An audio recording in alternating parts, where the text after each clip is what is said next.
Hasta que supo. Exactamente. Sí. Como el inglés no es lo mío, pues le entendí algunas partes y no me dio tiempo de traducir todo, así que no llevaba. Pero está muy bueno. Mira, lo mío es ser bipolar y bilingüe. Así Sí. que no hay problema. Y hasta ahí. Ya nadie fuera, no, Ya hasta ahí. pero Yo quiero ser La entrevista Eso estaría muy bien ser vívido. la que hubo. la que le preguntan si es bipolar y Ajá. ando por el programa by Willing. Ajá, by winning, sí. Sí. Esa la sacó de cartel. Exactamente, pero. Dice, sí, Pobre Muy cuadro. buena esta frase. ¿Cómo nos acomodamos con el micrófono todo para no estar interrumpiendo? Porque hoy sí aprovecha totalmente. Perfecto, sí. De hecho, nos faltó un micrófono. Ya te voy a pedir un favorzote. Ajá. Cuando tenga que colaborar, Serge, le prestas tu micrófono. Ah, Pero hay que te lo quitar, paso, ¿no? ponlo en para que medio quede más para que nada complicado, lo ¿no? estén girando. Como ¿No me da? digan. Sí. Sí, el cable no da. Porque hay algo bien interesante que eso sí no te había mira, platicado. así ya, Ajá. gracias. La doctora Fernanda, Ajá. ella es médico general y es un tema bien interesante y bien importante para precisamente la parte que los médicos generales tienen que estar un poquito más empapados de la parte de... De hecho, tengo por ahí dos preguntas bien fuertes. Ajá. Una, cuando la leí, hasta dudé. Habla, Jess, por favor.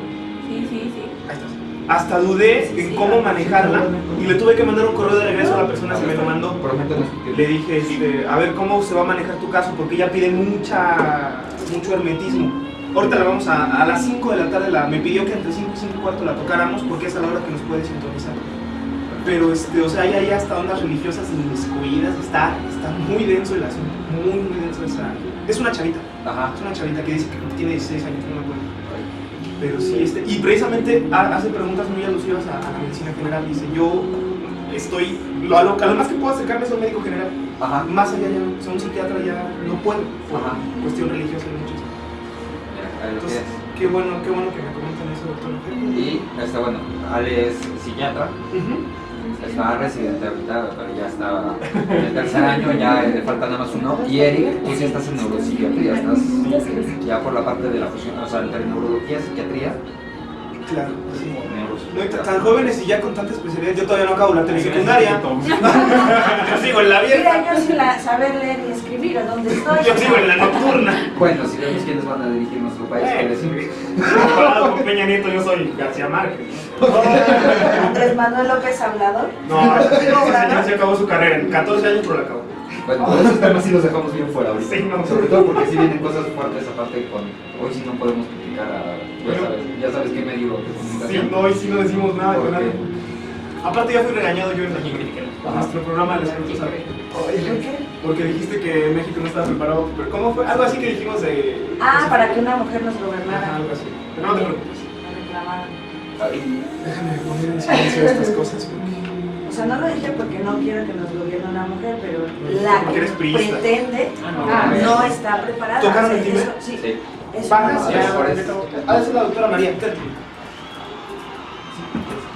No, ya voy.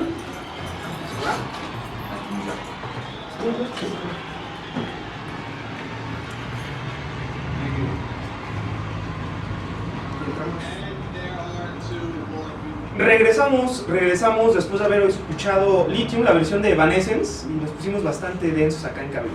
Bastante densos. Y bueno, pues ahora sí vamos a entrar al tema de lleno. A mí me gustaría retomar algunos puntos que estuvimos manejando en el programa anterior para que aquellas personas que no tuvieron la oportunidad de escucharnos, pues se pudieran introducir y empapar un poco en el tema. Y en el siguiente bloque ya empezar las preguntas y respuestas, que sí traemos varias. Y me gustaría que nos platicaran alguna de las doctoras que están aquí haciéndonos el favor de acompañarnos, o el doctor Eric, que también está aquí haciéndonos el honor de su visita. ¿Qué es en sí el trastorno bipolar? El doctor Eric lo están señalando por acá. A ver, doctor, platíquenos, ¿qué es el trastorno bipolar? Bueno, el trastorno bipolar es, como todas las enfermedades mentales, ¿no? Es un constructo de lo que nosotros vemos y de lo que la persona siente, ¿no?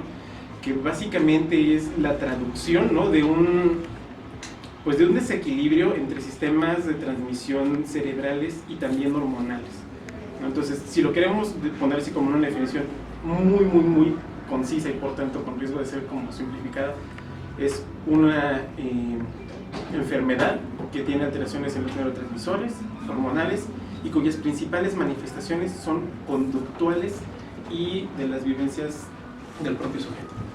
Me preguntaban mucho, doctor, a lo largo de la semana si era precisamente, o sea, si era simplemente un problema de conducta que podía solucionarse con reprimendas, vaya, en el caso de los niños, de los adolescentes, o si en verdad es un problema mental que requiera medicamento. No, nada más lejos, ¿no?, que decir que es un problema conductual. O sea, no son personas rebeldes que se quieren portar así. O sea, están totalmente fuera de lo que ellos quisieran hacer. No están en muy buena medida actuando en contra de lo que ellos podrían ser en un estado normal, ¿no? Entonces, sí es una enfermedad, sí sale de su control y definitivamente requiere un tratamiento. Otra pregunta que era muy recurrente en la semana, y esto fue porque muchas de las personas que nos están haciendo el favor de escucharnos y de interactuar con nosotros alcanzaron a oír pedacitos del programa pasado y hablábamos un poco de las estadísticas. Entonces me preguntaban mucho a nivel estadístico qué tan fuerte o qué tan amplio ha sido el crecimiento, o más bien dicho la cantidad de personas que padecen esta enfermedad conforme en relación a hace 10 años. Vamos a hablar del año 2002 en relación al año 2002. La doctora Alejandra Villanueva nos hace el favor de contestarnos. Mira, este es un trastorno que más o menos se calcula que le sucede al 2% de la población. Es, para hablar en términos como más claros, la sexta causa de discapacidad y se calcula que más o menos 300,000 nuevos casos son diagnosticados por año. Es decir, que estamos hablando de 300,000 una nuevos casos. bien importante, con un margen pues, importante de crecimiento también. Claro, un margen muy importante de crecimiento, sin duda. En México es considerada, esta también es una pregunta que me llegaron a hacer, ¿en México es considerada una causa de discapacidad a nivel laboral? Es decir, si yo padezco esta enfermedad a nivel seguro social, a nivel prestaciones, ¿sí puedo yo recibir el mismo beneficio que si tuviera, por ejemplo, una deficiencia más grave física, que si me hubiera amputado una mano, un pie, o no? No saben. Mira, el hecho es que como tal no viene tipificada, ¿no? Si tú te vas así como a las causas de discapacidad que están listadas, no entra. Incluso si nos ponemos todavía más estrictos, las aseguradoras jamás te van a pagar nada por una enfermedad mental, ¿no? Todo lo que tenga alguna cosa que diga mental en el diagnóstico ya no la cubre, ¿no? Entonces, si es una causa de discapacidad, ¿y qué tanto estamos dejando de reconocerla? Pues no sabemos, ¿no? Porque precisamente como no entran al sistema, no sabemos qué tan discapacitantes son en nuestro país. Exactamente, ese es un punto importante. Y bueno, creo que con esta breve introducción y retomando algunas de las cosas trascendentes que tocamos el programa pasado, es importante dar un poco de salida a las preguntas que nos estuvieron realizando. Y esta pregunta me la hicieron muchas personas, yo retomé la de un solo usuario porque fue la mejor redactada, pero bueno, es una pregunta muy recurrente. Nos pregunta Isabel Roa de Baja California Sur, dice: ¿cuáles son los primeros síntomas de esta enfermedad, y a qué edad suelen presentarse? La doctora María Yoldi, que acaba de llegar aquí al programa, nos va a hacer el favor también de estar con nosotros y nos va a contestar esta pregunta. Hola a todo el mundo. Pues bueno, sí, los primeros síntomas que podemos ver son muy variables. Cuando se presenta en niños esta enfermedad, generalmente se confunde mucho con el trastorno por déficit de atención e hiperactividad. ¿Por qué? Porque los niños tienden a tener estos episodios que después clasificaremos como hipomaníacos o maníacos, en los que el aumento de la actividad es muy franco, donde hablan mucho, etcétera, y todo eso se confunde con hiperactividad. Y después tienen episodios depresivos que francamente en los niños muchas veces pasan desapercibidos. O sea, de repente el niño está más tranquilo, no habla, no juega tanto, y de pronto pues a la mamá ya no le molesta tanto y no le parece tan anormal. Claro. O sea, no es como que el niño se va a poner a llorar por los rincones, no es esa la expresión de la depresión en los niños. Y cuando se presenta un poco más grandes, pues ahí sí podemos ver francamente episodios depresivos o episodios hipomaníacos, o maníacos, francamente, ¿no? Es más frecuente que debuten con episodios depresivos que con episodios maníacos. Entonces, los primeros síntomas de la enfermedad van a depender con qué episodio debuten como tal. Entonces, si hablamos de la mayoría de las personas, pues van a debutar con un episodio depresivo, es decir, episodios en los que duermen mucho más, en los que tienen insomnio, o sea, duermen mucho más durante el día cuando deberían estar despiertos, y en cambio en la noche cuando deberían de dormir, no pueden dormir, no pueden conciliar el sueño, se sienten fatigados, cansados, pierden el apetito, o al contrario, tienen apetito excesivo, y se sienten tristes o no disfrutan las cosas. Ese estilo. Son algunos de los síntomas más. ¿Hay alguna edad que sea, digo, quizá no estándar, ¿no? Pero que sea más común en la cual pueda comenzar a realizarse este diagnóstico, a partir de la cual uno pueda diagnosticar a un niño? Sí, bueno, en niños es infrecuente el diagnóstico. La mayoría de las personas se presentan entre los 20 y los 40 años de edad, es lo más frecuente. Es lo más frecuente. Y esto me lleva a otra pregunta que me hicieron aquí adelante, precisamente, que toca ese tema de nivel escolar. Y dice Adrián Telles, que nos felicita por el programa, dice: soy profesor de secundaria y tengo una alumna que fue diagnosticada con este problema. Su vida es un sube y baja, hay días en el que se le ve muy mal en el salón de clases. ¿Cómo podemos nosotros como profesores ayudarla? Ella tiene 16 años y un problema de sobrepeso que tiene su autoestima por los suelos.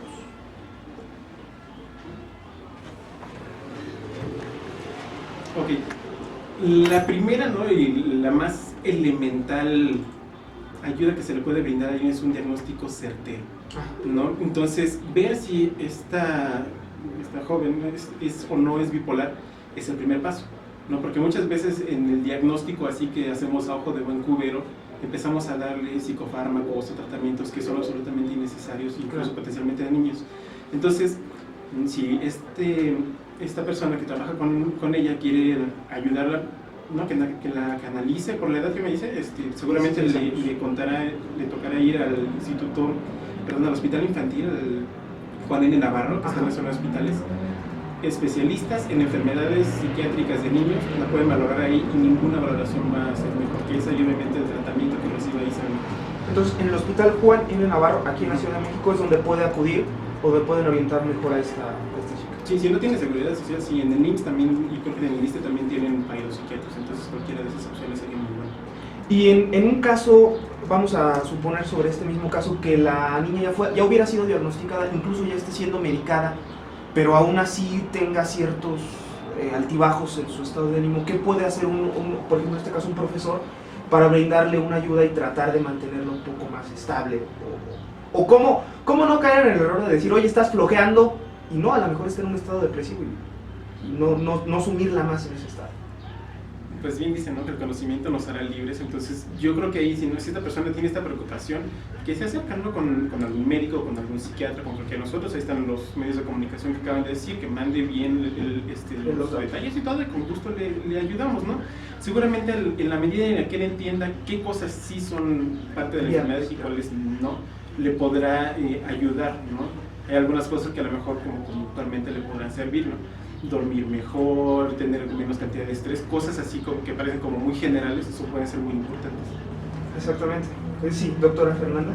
Y bueno, yo creo también que a nivel de un profesor de secundaria sería un poco importante informar al resto de sus compañeros de grupo para que bueno, es una chica de 16 años y no caigan en el error pues de estigmatizar a la niña, ¿no? O sea, que tanto sus compañeros como sus profesores y el personal de la escuela sepan que es una niña con una enfermedad, pero que con un buen diagnóstico y un buen control es tan funcional como cualquiera de nosotros. Sí, evitar caer también en el famoso bullying, ¿no?, que a veces se vuelve un factor extra muy importante.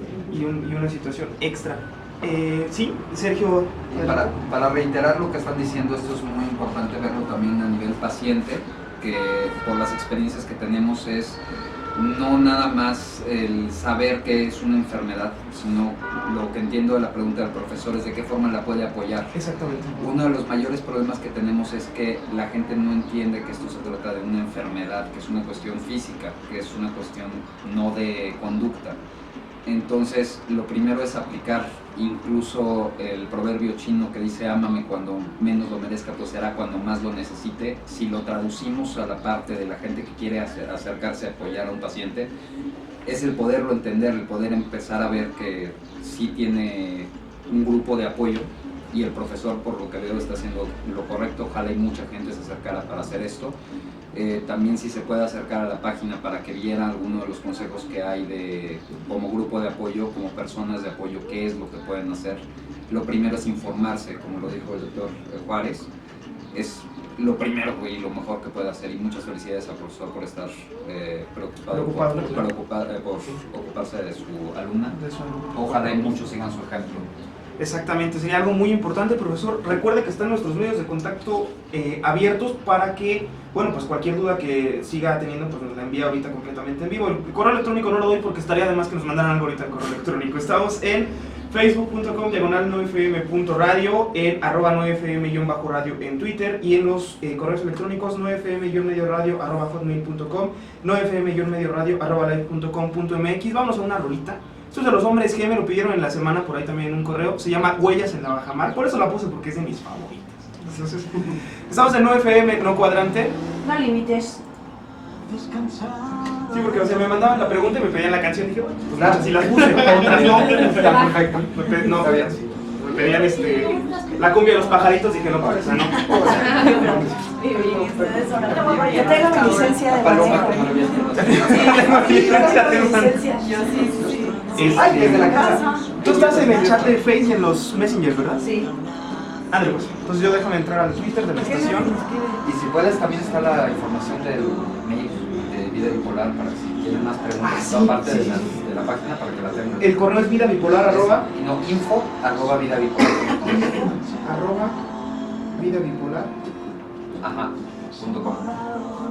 Y porque todas esas preguntas ya las puedo pasar directamente a ellos y que se diga que ahorita pues es la entrevista, pero le den Se va seguimiento. ampliando, claro. Y Felipe, psiquiatría-mexico.com, estamos armando. Psiquiatría-mexico.com. ¿Ya tienes tres papelitos? ¿Por qué no los Sí. dejas? A ver, ahorita. Uno nada más, gracias. Psiquiatría... Psiquiatría-mexico.com. Está en construcción. Pero ya. No, está todo lo del medio y falta que escriban lo que quieran. O sea, el tema que quieran. Ya lo subí. Y luego, Sí, de lo que costó ¿Qué? Muy Ah, buena esa ¿ya canción. viste lo que escribimos en el pizarrón de Louisiana Jumbo? Te No vas se lee. a morir, te vas a Ay, yo no se lee. Lo vas a, No, ahorita lo veo. No he visto. lo vas a escuchar y de plan, de verdad, es como si te estuvieras acá. Bien. Si te van saliendo preguntas, ¿sí? Me las vas pasando para irlas agendando, porque yo aquí ya tengo otras dos. Sí. Y es que no les dio tiempo de montarlas antes, te lo puedes verificar, Felipe. Porque si no ya las tenemos preparadas. Y es que yo se las quise mandar, pero es que yo entraba Ajá. y eran 10, 20 correos y muchas veces era la misma pregunta. No, ya, claro. Entonces sí, yo lo sí, que para trataba era de filtrarlos. en una sola pregunta abarcar 3 o 4, sí, porque si no voy a preguntar lo mismo 6 veces. Sí, claro. Entonces fue lo que estuve tratando de hacer. Mira, pero qué interesante que preguntan. Sí, hubo muchas preguntas que iban sobre la misma línea. pero fíjate que justo las preguntas deberíamos como de aprenderlas y hacer una nota para que cuando hacen las presentaciones para grupos de apoyo fuera eso, que no se tocaron. Exacto. Ay, bueno, pero es Sí, que lo que más la- grupos de ajá. apoyo. Cuaderno lo dejen en el salón. La página Podemos hacer una sección como de preguntas frecuentes, así como de FAQ. Ajá. Sí. Sí, incluso Sí, la página que tiene. según hoy llegan nuestros promos. Ah, sí, me dijo, ayer me dijo el tremendo, ya estuve invitado a las 12 en el programa de la sala. Hablaron de Estamos covers. armando también. Me vine con tremendo cover, estuvo muy bueno. ¿Estuviste aquí a las 12? Sí, ayer. A las 12 del día. Sí, ahorita No, sí, imagínate. de las entrevistas hemos ido haciendo Ese es cuáles un son las más punto, ¿no? preguntadas y todo. Punto, sí, por eso te dije. Ah, pues ahí dice el punto. Ah, ¿te acuerdas que antes no Sí, venía? me Y ahora di ya cuenta. ven. Pero, sí, no, y Erika estaba de hecho en el otro Samos. Sí. Que porque esa música de fondo, Sí, yo andaba en el sábado. de una manera divertida. Ah, Yo también, ¿ves? para Yo me hubiera equivocado. los morenos corazones. Sí. Le hablé Yo también la vez pasada llegué al Pero fue porque Erika pero- tampoco nos pasó el teléfono a tiempo, porque entonces estaba verificando. Fernanda llegó perfectísimo al mismo Samos. Yo le dije al café o al Samos Café. A ustedes que conocen. Es que aparte que a alguien se le ocurre poner un Sambors y un Sambors Café tan cerca. Exactamente. Todo el mundo se confunde. porque me equivoqué. Entonces le dije ¿Pajaritos qué? El restaurante que tiene pajaritos. Ah, sí. Sí, no haces nada que ¿Este de los azulejos? ¿No? De hecho, ese. No, de los ese ángeles es del el centro. centro. Sí, sí, ay, con razón. ¿Cuál es el de Este los es el de los pájaros? pajaritos. Ese es el de los periquitos. Sí. De hecho, estaba así yo tomando felizmente mi limonada y llegó un perejito así amarillo y se pone a picotear el Ay, qué lindo. Pero ¿cuál? No lo ¿El pienso bueno o el detener. malo? ¿Qué? ¿El correcto o el incorrecto? Ese que tiene patas. El incorrecto, sí. El correcto. En espera de Ay, qué bueno es el incorrecto. Tú puedes Sí. entrar. En el de acá sí se meten algunos los agarran con frío. Son nachos. Desde aquí son mala onda. Desde aquí son mala onda. Los órganos no se entierran, se trasplantan. Donar vida está en mí. Ah, sí, hablar igual, por eso también. Te invito a que visites nuestra página de internet Ya, esto es www.donarvida.org. Ah, Las sí. tomitas de revisión que creo que ya se los conté. ¿Conoces a Lupita? Ahí no está Lupita. Dylan. Nomás mi mamá, pero no creo que esté en el chat de 9FM. Ah, ¿se llama Lupita tu mamá? No, La sé, mía. no creo que esté en el, si está en el chat ya ahorita se lo puedo aprendió demasiado. La mía, cuidado. Casi no tenemos a nadie que nos haya cantado una canción. Regresamos en... Ah, ya.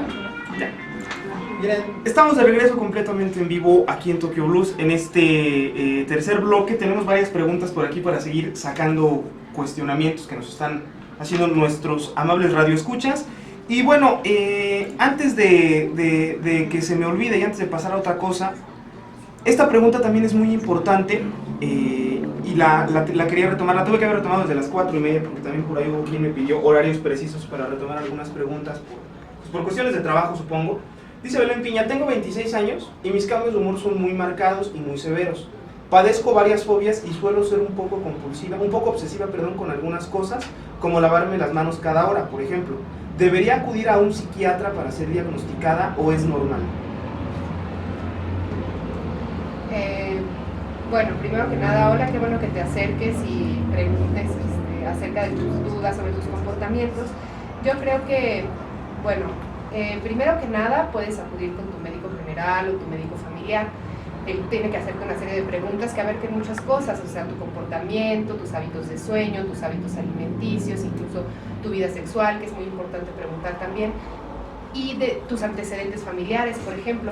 Y después de hacerte todas esas preguntas, yo creo que un médico general o un médico familiar puede decidir si sería lo correcto referirte a un psiquiatra. Normalmente muchas personas no quieren ir directo a un psiquiatra porque sienten el estigma de que no, pues yo no estoy loco, ¿cómo voy a ir?, etcétera. Para nada es ese sentido, o sea, los psiquiatras son médicos como todos los demás, simplemente están enfocados hacia otra parte de los padecimientos, pero yo creo que lo más cercano para ti, y a lo mejor lo más fácil, porque no todos conocemos psiquiatras que nos puedan atender, sería acercarte si tienes un médico familiar, un médico general, incluso quien te atienda a ti normalmente, y hacerle preguntas sobre todas estas dudas, todos estos síntomas que has estado teniendo, esperando que, bueno, si es necesario, pueda referirte a una institución psiquiátrica Donde pueda ser diagnosticada. Doctora Fernanda, usted es médico general. Sí. Y bueno, creo que esta pregunta también es muy importante. Un paciente común, una persona común corriente, que no ha sido obviamente diagnosticada, que no tiene ningún tratamiento psiquiátrico, ninguna atención psicológica, ¿cuáles son los focos de alarma que puede autodetectar en sí mismo para acercarse con un especialista o para acercarse con el médico general y decirle, oye, pues yo siento como que la Virgen me habla, ¿no? Digo, quizá no literalmente. Bueno, yo creo, y ahorita algunos de los doctores psiquiatras que me acompañan podrán ahondar en lo que estoy diciendo, que primero que nada, la mayoría de los pacientes con enfermedad bipolar que se acercan a un médico general se acercan por depresión, no se acercan en sus periodos de manía normalmente. ¿Por qué? Pues bueno, están activos, están con el ánimo hacia arriba, sienten que no tienen necesidad de ver a un médico en ese momento. Entonces esto, tanto para los pacientes como para los médicos generales, es muy importante en un paciente con depresión interrogar, o el paciente interrogarse a sí mismo. Bueno, él dice, estoy deprimido, me siento triste, no tengo ganas de comer, duermo mal, en los días tengo sueño. Preguntarse un poco qué otros síntomas, además de sentirme triste, he tenido antes. Alguna vez he estado muy activo, he pasado días sin dormir, me he sentido con mucha energía, que mi pensamiento va muy rápido, que hablo más de lo normal, que rindo más de lo normal en mis actividades diarias. Digo, esto es fundamental que el médico general lo pregunte a una persona con depresión, para que, bueno, no vaya a diagnosticarse nada más con depresión y a tratarse nada más con depresión, porque esto tiene otras complicaciones que ahorita nos podrán comentar aquí nuestros colegas, pero sobre todo uno mismo hacer pues un estudio hacia atrás, ¿no? O sea, bueno, tal vez ahorita me siento triste, me siento deprimido, ¿qué más he sentido? Hacia arriba, hacia abajo, ¿cómo ha estado mi ánimo? ha cambiado mucho, mis hábitos de sueño, o sea, cosas muy sencillas del día a día, hábitos de sueño, hábitos alimenticios, energía. Claro, todas esas cosas son importantes. Bueno, pues entonces ya se están dando una idea, los amigos radioescuchas, cuáles son las señales que pueden ir autopercibiendo y que pueden irlos, pues sí, dando una idea que tienen que buscar un poco de atención médica. Tengo otra pregunta por aquí. Bueno, no hay, con esto concluimos la pregunta. Sí, perfecto. Tengo otra pregunta también aquí. Luis Barrera dice: hola, felicidades por hacer este tipo de programas. Soy una persona de 34 años con antecedentes epilépticos. De pequeño sufrí también ataques de pánico y 2 intentos de suicidio en mi adolescencia. Actualmente sufro de constantes depresiones e insomnio. No consigo estabilizar mi situación. Estos son síntomas de trastorno bipolar. He acudido con psicólogos y no me han resuelto nada. ¿Qué dicen por acá nuestros especialistas? La doctora María Joel. Da para mucho esa pregunta. Creo que sí, ¿verdad? Sí. Es un caso bastante. Yo creo que una de las cosas muy importantes es pues que creo que no ha acudido al lugar donde tendría que haber acudido, ¿no? O sea, los psicólogos no tienen una formación médica. Este es un padecimiento médico. Independientemente de que pueda o no influir lo que nosotros pensamos en nuestra forma de actuar, eso influye independientemente de lo que nosotros tengamos. La enfermedad de base es una patología del sistema nervioso central. Entonces, quien tiene que atenderlo es un médico y después de eso, pues un especialista en psiquiatría. Ahora, saber si él lo que tiene específicamente es trastorno bipolar o no va a depender de muchas otras preguntas que nosotros tendremos que hacer en una historia clínica muy detallada acerca de su vida, ¿no? Y dependiendo de esto, pues podremos clasificarlo. Hay más de un padecimiento en psiquiatría que se acompaña de intentos suicidas y la mayoría de las enfermedades psiquiátricas pueden en algún punto de la vida acompañarse de depresión. Claro. La misma epilepsia se puede acompañar de depresión, es muy frecuente que se acompañe de depresión. Entonces, lo que yo le diría es que lo más importante es que acuda con un psiquiatra que pueda valorarlo y darle un tratamiento adecuado. Los psicólogos no es que estemos peleados, al contrario, somos un gran equipo cuando sabemos trabajar como equipo, ¿no? O sea, sí son una gran herramienta de apoyo cuando estamos en psicoterapia o terapia familiar, otros tipos de ayuda que podemos brindar, pero es importante que sepan que ellos no son el pilar del tratamiento en esta enfermedad en particular. Claro. Sí, Sergio, adelante. Aquí por lo que sí me gustaría participar es porque casualmente está en la misma edad que fue cuando yo tuve de hecho una convulsión. Ajá. Yo tengo el diagnóstico de bipolar tipo 1, pero yo no tengo epilepsia. A mí lo primero sería investigar si le descartaron epilepsia. Son unos de los diagnósticos diferenciales que se lo puede hacer un psiquiatra o se lo puede hacer incluso un neurólogo, que un neurólogo sirve para el diagnóstico diferencial. No trata la enfermedad, pero le puede ayudar por ese lado. ¿Por qué lo digo? Porque hay muchas personas que tienen un problema como este y no acuden al psiquiatra por la parte del estigma. Claro. Sin embargo, es importante recordar que la neurología y la psiquiatría nacieron del mismo tallo. Hasta 1931 es donde se dividieron y pues nada más Constantin von Economo fue el que votó en contra de la separación. Por la parte de identificación, yo tuve crisis que eran no epilépticas y sí es bien importante que acuda con un psiquiatra. Lo que dijo la doctora es muy cierto y muchas veces un psicólogo, y no es de que estemos en contra, yo también lo digo, pero muchas veces complican el tratamiento en lugar de ayudar. No son las personas adecuadas para tratar la enfermedad bipolar y lo primero que tiene que hacer es saber si su diagnóstico es el correcto. Entonces, esto sí lo quiero dejar bien enfatizado, porque a mí fue lo que me llevó a la peor crisis que pude haber tenido, la mala asistencia de un psicólogo, y tenemos muchos psicólogos con muy poca ética aquí en el país. Claro. Cuando es un psicólogo con buena ética, que sabe referir a los pacientes, cuando es un trastorno psiquiátrico, es una enfermedad psiquiátrica, puede ser una ayuda extraordinaria. En lo particular, a mí me mandaron a una de las peores crisis y tenemos mucha gente que ha pasado por eso. Entonces hay que tener mucho cuidado de quién busca la asistencia.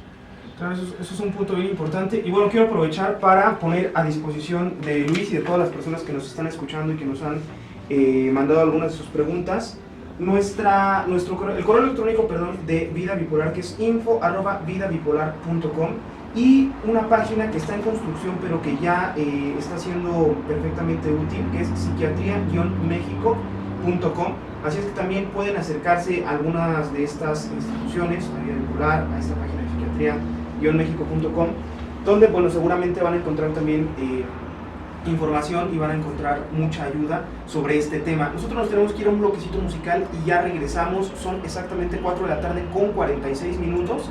Recuerden que estamos completamente en vivo, estamos platicando del trastorno bipolar aquí en Tokyo Blues. Nos vamos con una canción del señor Bob Dylan, que viene a México el próximo mes de mayo. Se llama Blowing in the Wind. Ya regresamos.